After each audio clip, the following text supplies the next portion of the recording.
Kain tayo, kain. Wala tayong ulam. Ang ulam natin ngayon ay tuyo. Ayan, tuyo ang ulam natin, tuyo. Dahil wala tayong ulam,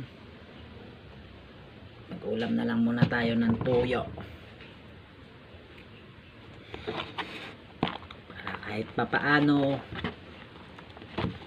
busog. Mainit sa labas bumili ng ulam. Huwag na muna mag-ulam tayo. Kain tayo, kain.